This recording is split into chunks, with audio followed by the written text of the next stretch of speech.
I work as a diabetes specialist nurse.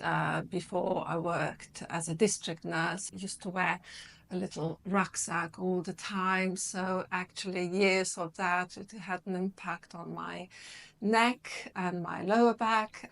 I first became aware of my back problems when I was about 20 years ago. And then it just slowly, with my job, slowly was getting worse. I think this is a very good example of where life and what we do for a living slowly compromises the function of the spine. The message here is the moment you start having symptoms, do something about it. Learn how to do the right exercises, learn how to have the right posture, because this has been a long journey. Oh, oh.